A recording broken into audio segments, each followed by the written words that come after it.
Good day to everyone.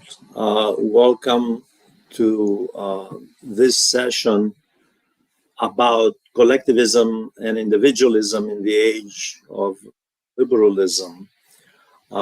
We want to start today with some definitions. The age of neoliberalism is one which starts in the 70s, in the late 70s. The country of Chile, under the dictatorship of Augusto Pinochet, was the first where neoliberalism was experimented institutionally with the guidance of the University of Chicago economists as well as the IMF.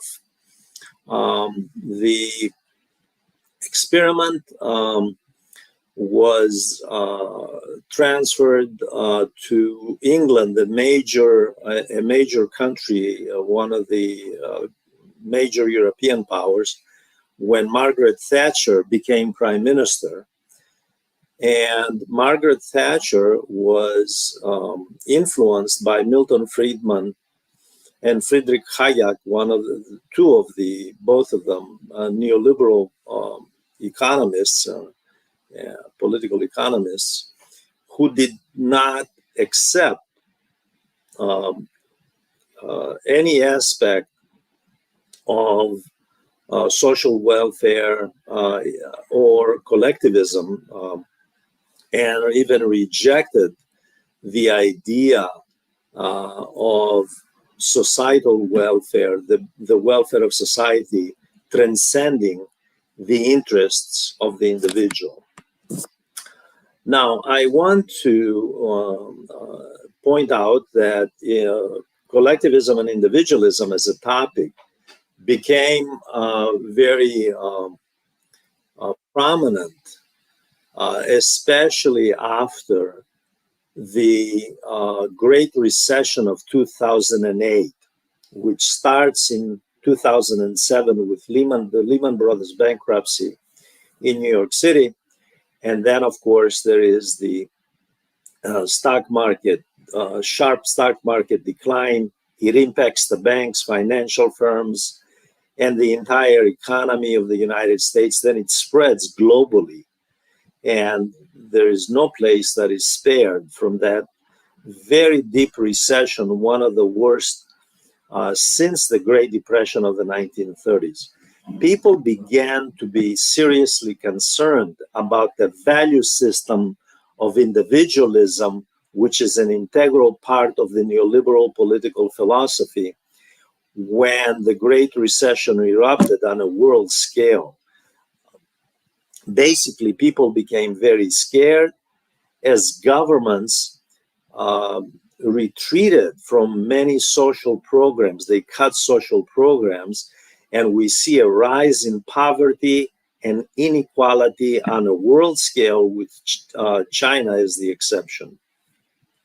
In China, of course, they continued to work toward eradicating poverty and working toward social development programs.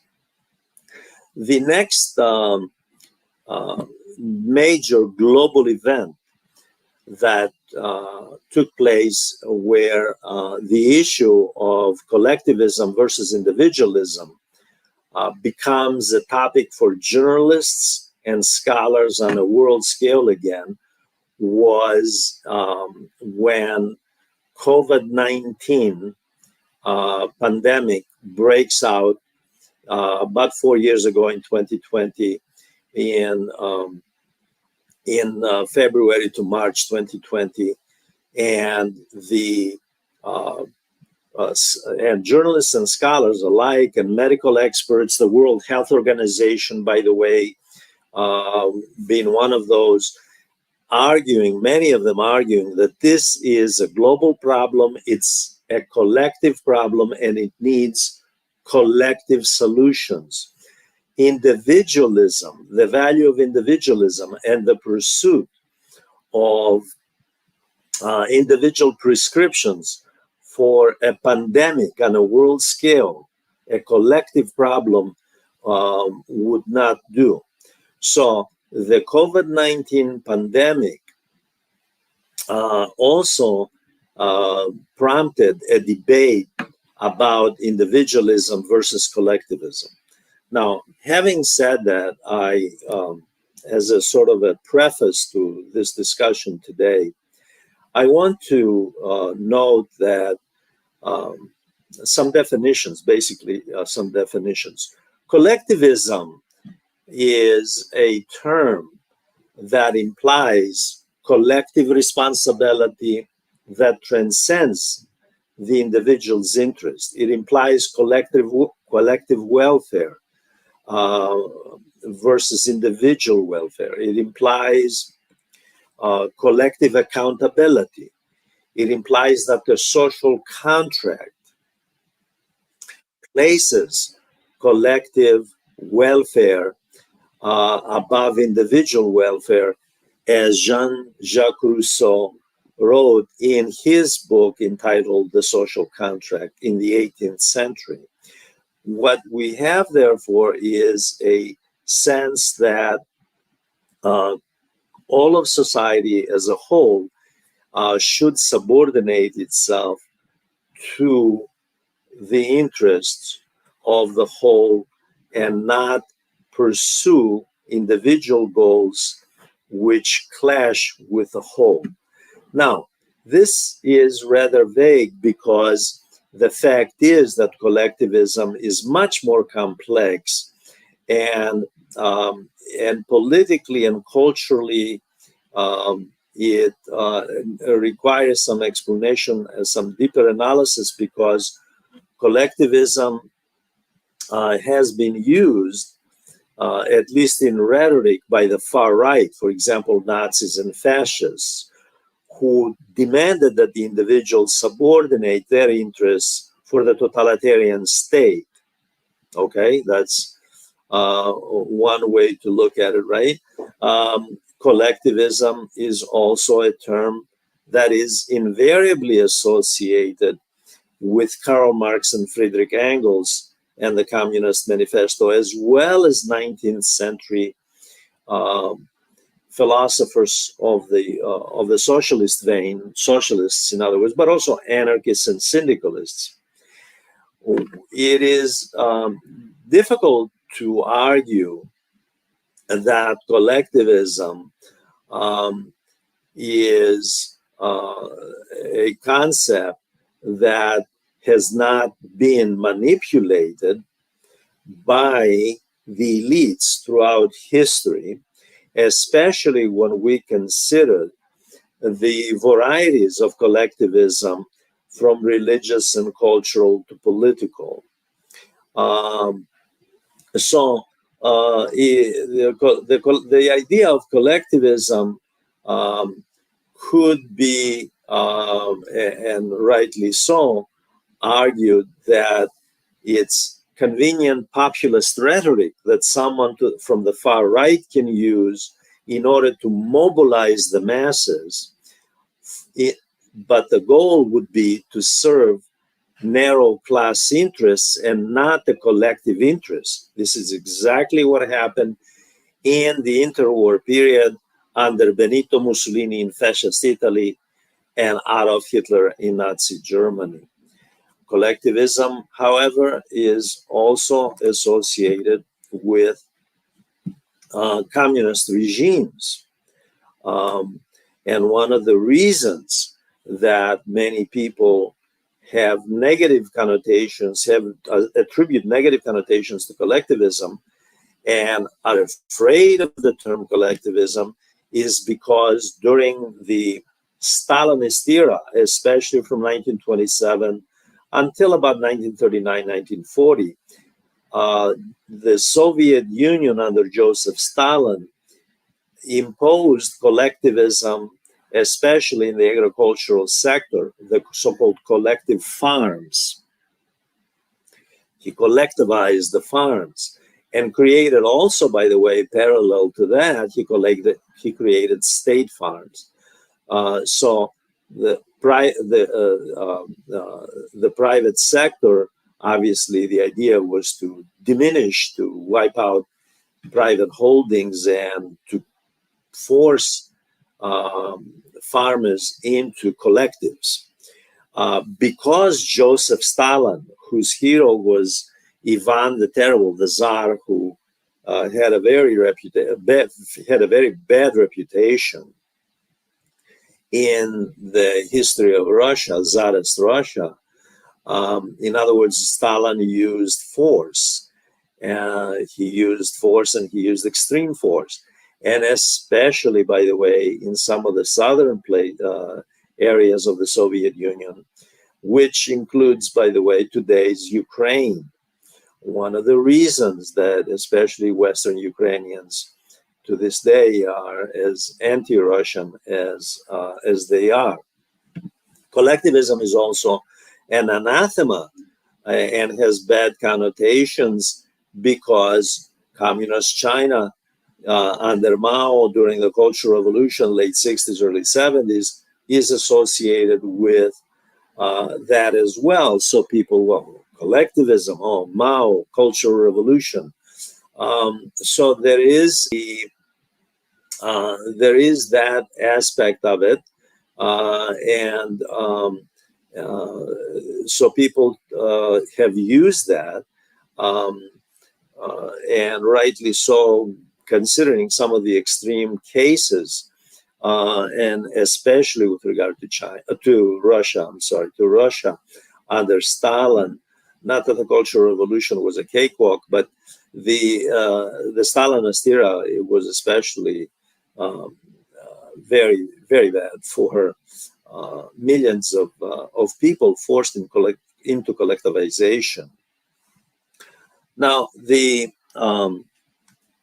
question here, of course, is collectivism just what people associate with because of Cold War propaganda in the Western world regarding the term collectivism linked to Stalinist Russia and to, of course, Maoist China? That is not necessarily true, because when we look at the term collectivism, what we find, anthropologists, especially in the 19th century, when they looked at prehistorical societies before civilization, what they find is that human beings lived in a setting that was more or less collectivist. There was no social hierarchy. There was no state. There was no military, no police. So we don't have a division of labor of any sort. And people, out of necessity to survive, were compelled to be collectivists as food gatherers and food producers. This is before civilization, before people settled down to cultivate land and to produce crops and to raise animals for consumption. So before civilization, which dates back to Mesopotamia about 5,000 years ago, before that, food gatherers and food producers in small settings, small groups, extended families, small tribes, who moved with the seasons. They moved a lot. They moved around. In some cases, stayed put, but they tended to move. Those people were much more collectivist. So the question becomes, is collectivism the norm in human nature, or is it individualism? Obviously, individualism refers to the primacy of the individual, the idea that the advancement of the individual enhances society. And so whatever good the individual pursues for herself or himself is what is best for society. And the individual should not sacrifice themselves for society, but should pursue goals within the structure of society. Has been raised by philosophers especially in the 17th century, Thomas Hobbes and John Locke. Thomas Hobbes concluding that in the state of nature, in other words, before civilization, human beings who pursued individual interests and were not in a structured setting in a society with government, tended to be chaotic and brutish and were antagonistic toward each other rather than cooperative, working collectively toward a common goal for the sake of survival. John Locke came to a different conclusion, of course, that human beings were not like that at all in the state of nature. And the conclusion here is, as far as Locke, who was an empiricist philosopher, that nature, that society molds human beings, and that the experiences of the individual in society mold behavior, human behavior. So collectivism and individualism are attributes we pick up in society. And at this point, since I mentioned Locke, I want to point out, by the way, who the father of liberalism, not neoliberalism, but liberalism in the 17th century. I want to point out that in all of societies, as Aristotle noted, obviously in ancient Greece, in all of societies, human beings are social animals. So what we have is a necessary cooperation of the individual with society, because the individual is not off in some mountaintop all by herself or himself, accountable to no one and existing all alone up in isolation. The individual is part of a whole, and the edification of society, of the whole, of everyone, the welfare of society and the goals of society benefit the individual. So in that sense, collectivism is necessarily built into the social contract, although the social contract may assert a value system that stresses more individualistic goals, and the preeminence of the individual over the whole, over the whole of society and the welfare of society. It is impossible to get away from the reality that human beings live in a society, and the collective good impacts them as individuals. And here is where it gets even more complicated, because the question is, how can we possibly have the collective good defined when you have a division of labor and people are in different social classes from the ancient times, as soon as civilization begins, from the ancient times to the present? How do you define the collective good when you have a segment of poor people, a segment of people who are somewhere in the middle, and a few who are very wealthy? What is the collective good in a setting when class divisions are so sharp? And to make it even more complicated, we enter another aspect of collectivism from ancient times to the present. And this is where religion comes in. Religion,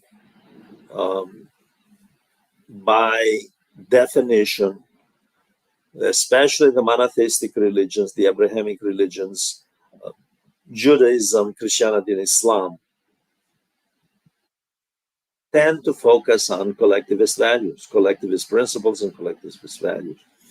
However, I want to make sure that people understand that this is at the domain of spirituality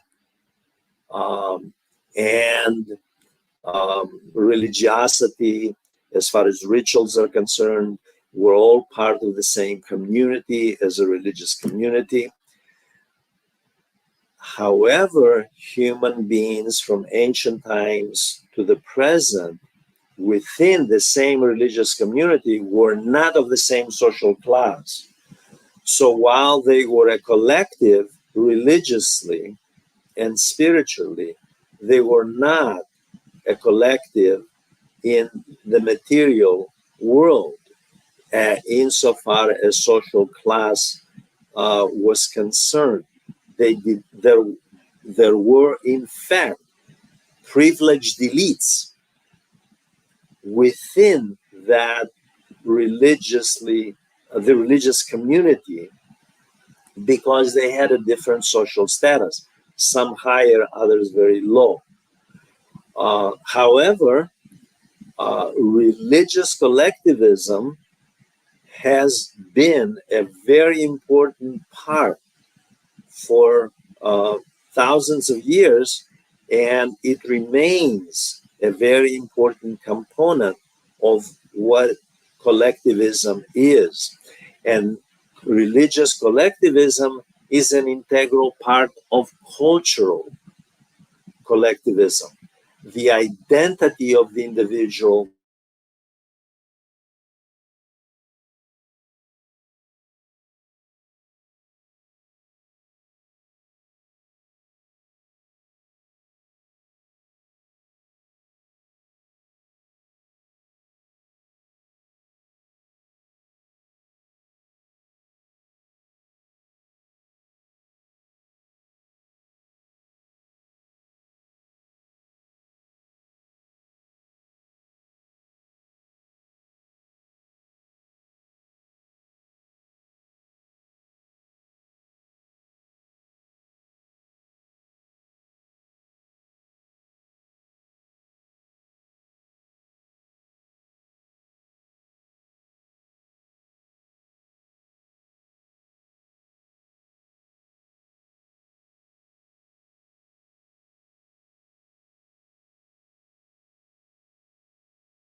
So what we have is in religion is a form of collectivism, which is parallel to sociopolitical um, uh, um, collectivism, and this remains true to this day.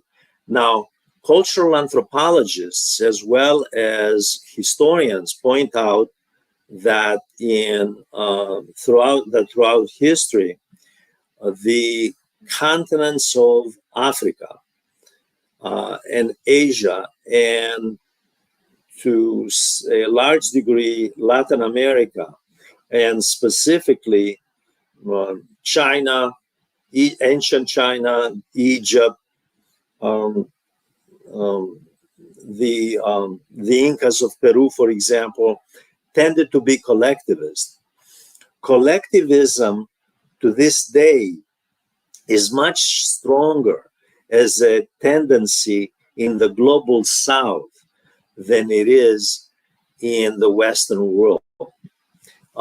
We have the value system of the Western world influenced by classical Greece and Rome, which emphasized the primacy of the individual versus the whole. This doesn't mean that Greece and Rome devalued the community, but they emphasized the individual and atomism much more than we see in Asia, Africa, and parts of Latin America, before and even after the Spanish and Portuguese conquest, by the way. Now, the The period of collectivism politicized comes to fruition with revolutions.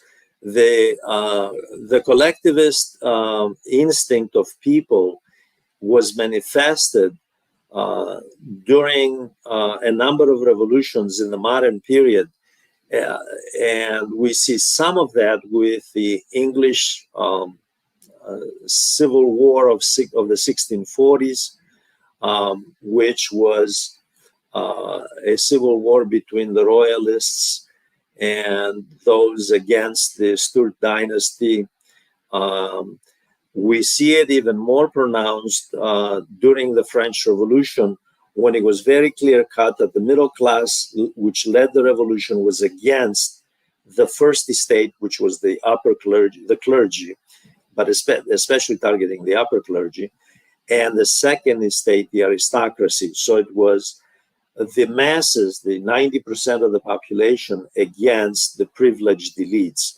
The French Revolution sets a precedent of collective action through revolutionary means, namely on behalf of the middle class against the privileged orders, against those that the monarchy represented, namely the church and the nobility, the landowning nobility, and the clergy, the upper clergy most especially. We see a continued interest in collectivism against individualism, which becomes very important in the 19th century, by the way. Individualism in the 19th century became very important because the Industrial Revolution spread to Europe, all of Europe, and it spread to the United States after the Civil War of 1860, 1865, and then to Japan in the 1870s. So individualism becomes very, very important in the Western world. And there is a reaction to that. One of the first reactions were the European revolutions of 1848. In 1848, every country in Europe, with the exception of England, by the way, had a revolution. And the revolution was a working class movement against both the aristocracy as well as the capitalist class. The other sort of revolution that takes place in the 19th century, by the way, in a number of countries, are nationalist revolutions. And those nationalist revolutions, from Belgium to Greece to Latin America in the early 19th century, national independence movements, to the United States, by the way, in the late 18th century, the national independence movement, which created the United States, was no longer a colony, but the unification of Italy, which became a nation state, that was a nationalist movement. The unification of Germany in 1870, that was a nationalist movement. So nationalism becomes an expression of collectivism, of the will of the collective. However, those were led, all of the nationalist movements used collectivism as a value and a political tool to further the interests of certain elites which led the nationalist movements. So there was a fundamental difference between the collectivist goals of nationalists in the 19th century, but also in the 20th century, by the way. And the extreme examples of nationalists in the 20th century were, of course, right-wing regimes from Nazis to authoritarian military dictatorships. But those were led on behalf of certain elites. So we have expressions of collectivism in the 19th century through revolutionary movements, social revolutions and national revolutions. In the 1848 revolutions, Marx and Engels wrote the Communist Manifesto. Obviously, that is that advocated the collective interest of the working class against their exploiters, the capitalist class. But it wasn't just Marx and Engels. There were anarchist thinkers, syndicalist thinkers, socialist thinkers, independent of Marxism, of course, trade unionists, all of them advocating collective action, class solidarity of the working class against what they believed were their exploiters, the capitalist class. And this is against the background of the Second Industrial Revolution, when the working class is expanding and there is a need to organize and demand more rights for the working class, for women, and for children who were involved in child labor, in everything from coal mines to factories, by the way. So this is collectivism, is a rebellion against the bourgeois, the middle class capitalist value system of the 19th century. We see it especially toward the end of the 19th century, when some of the mainstream liberal democratic thinkers in Western Europe, but also in the United States during the progressive movement era, okay, from the 90s all the way to the Wilson administration, when the war broke out, World War I, we see progressives who were liberal Democrats embracing some aspects of collective action. In other words, giving some rights to the working class, to women, recognizing, in other words, the multidimensional class system and the diverse interests within society, and addressing not just in policy, not just the interests of capital, but the interests of the rest of society. So this is when we get in the Western world, in government, a number of agencies, ministries, and departments that regulate the economy in order to protect the health and the rights of all people. This is a form of collective action legislatively. So we have that in response to individualism. However, the flip side of that is that the collective mood of people also found expression in nationalism, and that had detrimental effects on society, because in the late 19th century, early 20th century, there was a sharp rise in nationalism, and even a segment of the socialists who claimed to be internationalists fell for the nationalist attraction and were swept up by nationalism.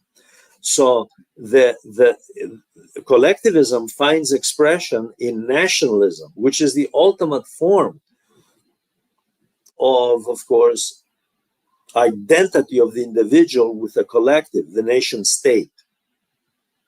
And the individual becomes then an integral part of that entity. And that the reason I'm saying this was detrimental is this nationalism is exactly what leads to wars between countries, the great powers themselves, the so-called imperialist wars from 1870 to 1914, and then the explosive World War I, the Great War, but also the exploitation of the non-Western world, the global South, especially Africa and Asia, but Latin America was also part of it, by the Western world, which colonized and accorded itself a superior status. They had an identity as a collective against the inferior. So for example, Rudyard Kipling's poem, The White Man's Burden, about the white man civilizing the non-whites in Africa and Asia is an example of the sort of mindset, of collective mindset. The white Westerner assumes this collective identity as though it's a homogeneous one, when in fact there's no such thing. And it has negative connotations because it assumes social Darwinist aspects to it. It assumes superiority, white superiority, collective white superiority over non-Western, non-white, non-Christian people of the global South. This was an expression of collectivism that was utterly destructive. It is out of this context that Zionism emerges, by the way. Zionism emerged exactly out of this context in the late 19th century, absorbing these ideologies of social Darwinism and imperialism and superiority, white European superiority, that Zionists then transfer once they settle in Palestine. And we know the result for the last 76 years, where they transfer that kind of collective mentality, that collective mindset to that, to Palestine, to that part of the world in the Middle East. And then they subjugated people that they deem inferior, just like the Europeans in the late 19th and early 20th century throughout the global South, and beyond the early 20th century, throughout the 20th century, deem inferior to themselves. So collectivism doesn't necessarily have positive, it can and it should have positive connotations, but it has also had negative impact on the world scale, leading to wars and regional conflicts and prejudices and civil wars. So we have that dimension of it, which is very, very important. I want to jump forward because we've been at it for about 40 minutes now. I want to jump forward to how we get to the Cold War and neoliberalism. Collectivism was used negatively also throughout the Cold War. On the one hand, the communists in the Soviet bloc, as well as in China, they did buy into this bipolar worldview. They are against the capitalist West, is against us. We're facing a hostile capitalist West with nuclear weapons and a superior technology and science and of course wealth. And this is exactly the sort of thing that the West played into, because it used the communist boogeyman, the communist menace, to maintain conformity. So collectivism during the Cold War was used as part of a right-wing ideology to impose conformity to the status quo, especially by the United States, but also its junior partners, arguing that there was a common enemy to the East, namely the Soviet bloc and China and their junior partners, and that the West had to maintain solidarity, a common identity against that common enemy, that common thread that ran across the globe, menacing the world and trying to spread communism and infect civilization as though it were some kind of a transmittable disease. The Cold War did, in fact, manipulate collectivism for both sides, by the way. I'm not arguing that it was one-sided. Collectivism was manipulated by both sides. Okay, and it was for the sake of conformity to the status quo on either side. With the advent of neoliberalism in the late 1970s, Margaret Thatcher in the UK and Ronald Reagan in the United States, and from there on to the rest of the world, neoliberalism brings with it a value system and an ideology that is adamantly against collectivism. Although, here's the contradiction in neoliberalism. Neoliberals did advocate and continue to advocate that the state must be an agent to promote capital, the interests of capital. The state as an agent to promote the interests of capital means that the rest of society, that the collective, must subordinate its interests to capital.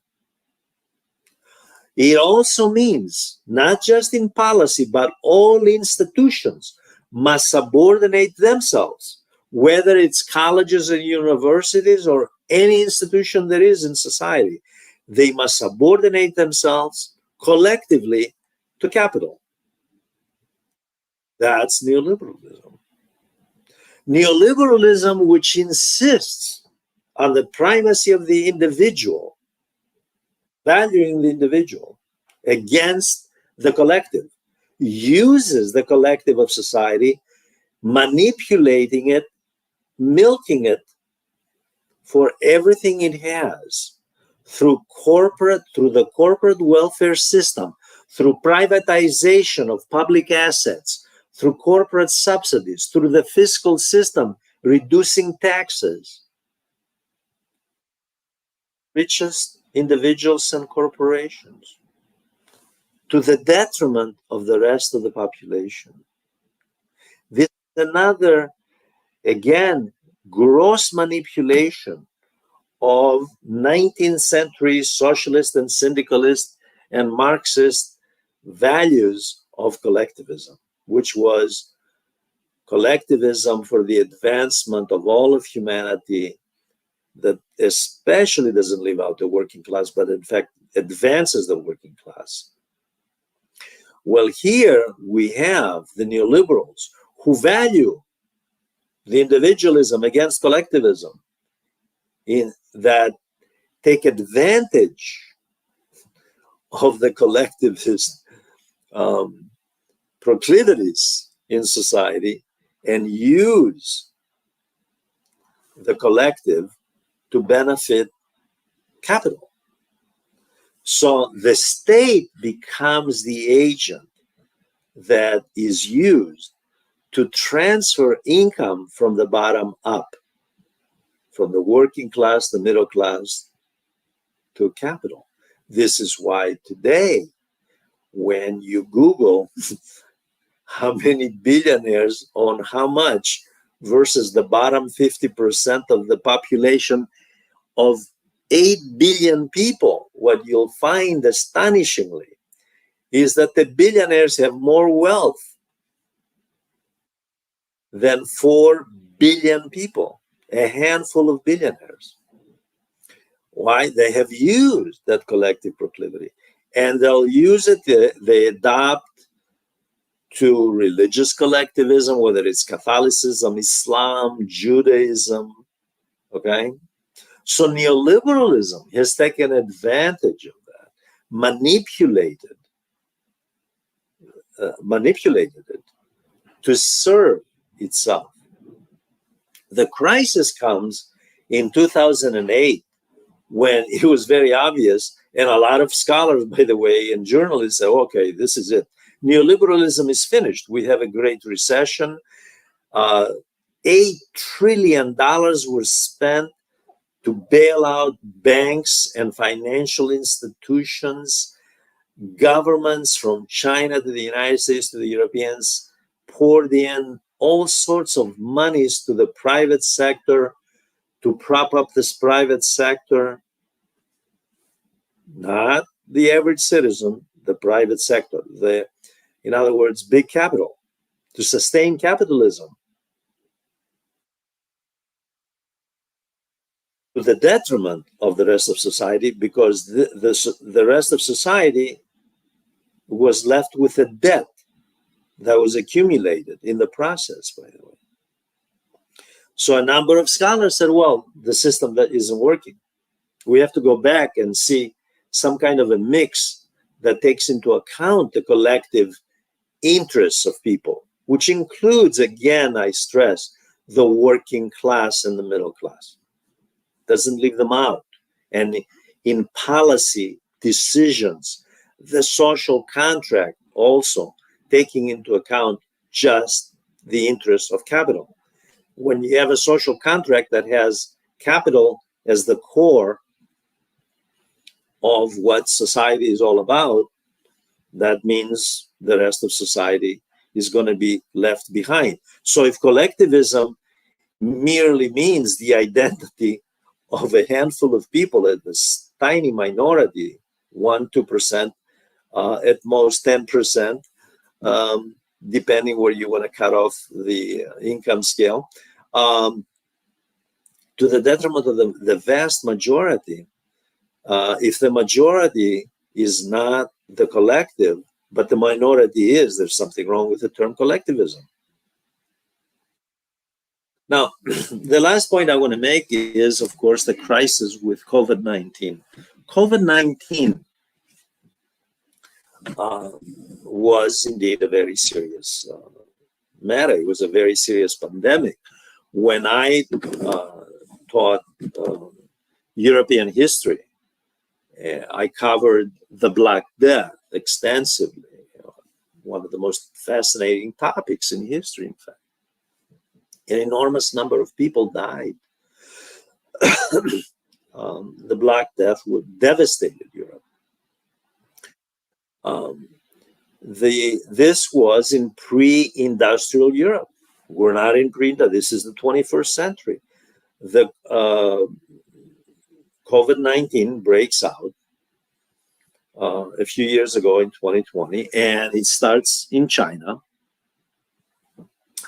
and it spreads to the rest of the world. And the way that it was handled under the neoliberal system was to, again, governments conducting policy as though the problem was not collective. This was a health emergency that was, if ever there is a definition of collective problem, this is it. It was a pandemic that impacted, this disease do not have prejudice. They can spread to anyone. It doesn't matter who you are. However, the solution on the part of governments was, first of all, provide massive corporate subsidies to the pharmaceutical companies working on therapeutic drugs as well as vaccines. Okay? What did those companies do when they developed the vaccines? They got even more profits, charging exorbitant rates for the product that was subsidized by the taxpayer to begin with. Okay. The second issue was to provide massive capital injections to businesses, to strengthen businesses that once again were weakened as they had been weakened in 2008 during the Great Recession. There were some support mechanisms for labor in many countries. However, the bulk of the money, which is taxpayer money, by the way, it's public money, it's public funds, money came from the taxpayer.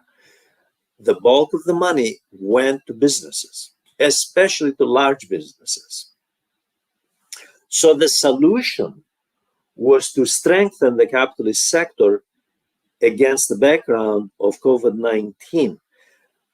The disease, the pandemic, was not addressed as the World Health Organization kept advocating, that there has to be a global collective endeavor to address this issue everywhere on this planet. Everyone on this planet has to be provided with this safety net, vaccinate. In fact, they used the term vaccine apartheid back then because the global south was the last to receive the vaccines, and in some parts, were left out more than others. So the individualist values of whoever can afford lives, whoever can't dies. That's what it means when you have a pandemic. If you can afford medical assistance, you live. If you can't, you die. Those prevailed against the background of the pandemic. The pandemic proved how bankrupt neoliberalism is as a system. It doesn't protect humanity. It doesn't protect the human species. It provides solutions for individuals as though individuals are in some glass bottle somewhere, or on a mountaintop all by themselves. And this was a serious shortcoming. This was a very serious shortcoming. Obviously, the COVID-19 evolved and so forth, and hopefully we're in its evolving stage, where in each stage it's weakening, as all such viruses throughout history have, including the Black Death, by the way, the pneumonic plague and the bubonic plague in the 14th and 15th centuries. So this went through that evolutionary course as well. Now, I want to have a couple of concluding points about about collectivism and individualism. The great French philosopher, existentialist philosopher Jean-Paul Sartre, who was influenced by Marxism, argued that, in his estimation, humanity will most likely always have elites, although the proclivity of human beings is, as Aristotle pointed out, the Greek philosopher pointed out, is to be social animals. And to be a social animal means you're part of a collective, you're part of a community, you're part of a whole.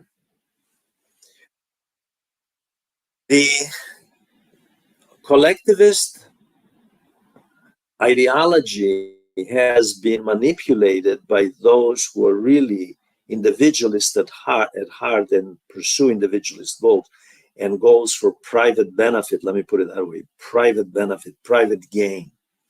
And that has been throughout history, by the way.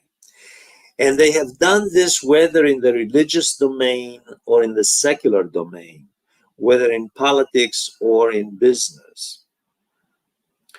So we saw this very successfully carried out by the totalitarian regimes of Nazi Germany and Fascist Italy in the 1930s, and in the case of Italy, 1920s, of course, and 30s. In the case of Germany, in the 1930s.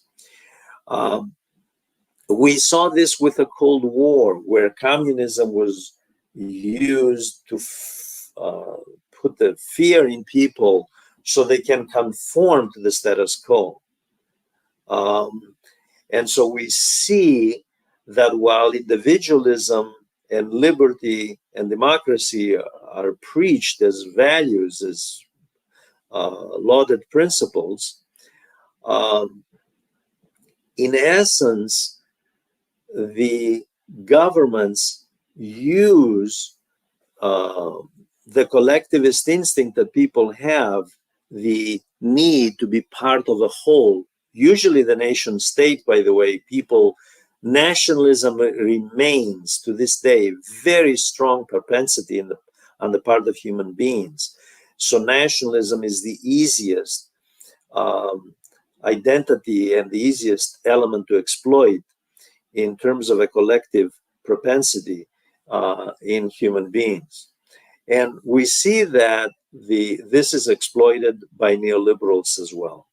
The fear that I have is that we are moving, regrettably, and we see this all the time, every day, in the Western world especially, but we also see it elsewhere in the rest of the world. We see a movement toward authoritarianism in the name of the collective good. But the collective, when you deconstruct the collective good, what you find behind the facade of the collective good is small elite interests manipulating the concept of the collective.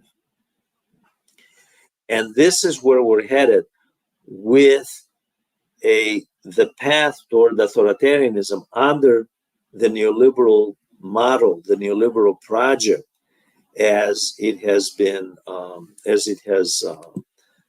evolved so far. I thank you for listening. We'll have another topic soon. Thank you very much. Bye-bye.